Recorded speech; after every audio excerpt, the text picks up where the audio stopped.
সন্ধ্যের ব্লগটা আজ তোমাদের সঙ্গে শেয়ার করলাম। তো হ্যালো এভরিওয়ান, সকলে কেমন আছো? আশা করি ভীষণ ভালো আছো, আর আমিও মোটামুটি ভালোই আছি।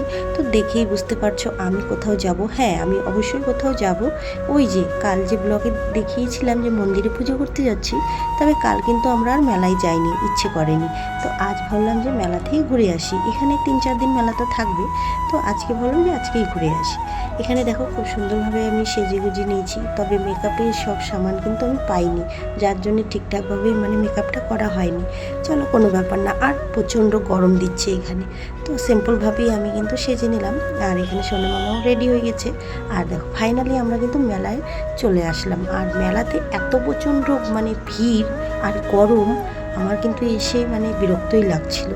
আর এইবারের মেলাটায় কি হয়েছে জানো, যে আগেরবার যে মেলাটায় গিয়েছিলাম কত সুন্দর, তোমাদের সঙ্গে তো শেয়ার করছিলাম। এইবার কিন্তু মেলাটা একদম ফালতু লেগেছে, কারণ আমরা কিন্তু ঝোলা টোলাতে চড়ি না, তাই জন্য ঝোলা টোলা অতটা পছন্দ না, দেখতে বেশ ভালোই লাগে।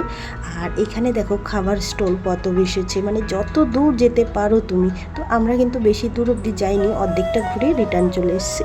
আর স্টল থেকে আমরা কিছুই খাই না, কেননা এখানকার খাওয়াগুলো না খুব মিষ্টি মিষ্টি, সস টস প্রচণ্ড দেয়। তো আমরা কিন্তু মেলার থেকে বেশি কিছু খাই না, ওই পানিপুরি মিশালি এসবই খেয়ে তারপর অন্য কোনো রেস্টুরেন্টে চাউমিন টাউমিন যাই হোক মন চায় তাই খেয়ে নিই। তো সোনা মামার জন্য একটা সুন্দর বল নিয়ে এলাম, আর ও কিন্তু ভীষণ খুশি হয়ে গেছে।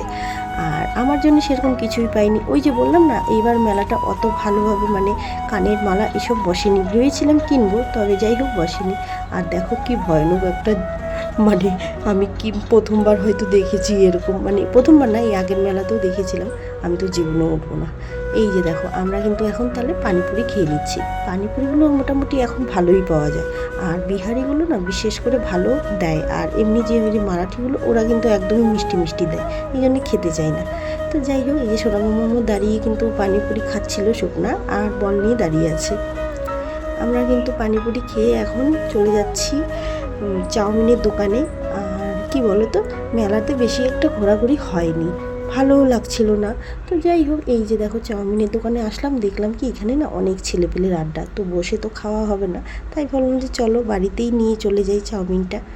তারপরে দেখো আমরা কিন্তু বাড়ি চলে আসলাম। আর এই যে দেখো চাউমিনটাকে ঢেলে নিচ্ছি, বড়মশাইয়ের ডিউটি চলে যাবে, তো তাই জন্য ও কিন্তু খুব একটা চাউমিন খাবে না। আমি আর সোনামামি খাবো, ও সোনামামিও খাবে না, আমিই খাবো গোটাটা। তো যাই হোক, চাউমিনটা কিন্তু বেশ ভালোই ছিল। সোনামামা বাবা ডিউটি চলে গেছে, তারপরে ও কান্নাকাটি করছিল, এই জন্য ওকে একটু বাইরে গলিতে বের করলাম। আর এই যে দেখো ওর একটা বন্ধু আছে, ও কিন্তু এখনও চলতে পারে না, বসে বসে চলে, তো ওরই নকল করছিল। যাই হোক, ব্লগটা কেমন লেগেছে জানিও। টাটা।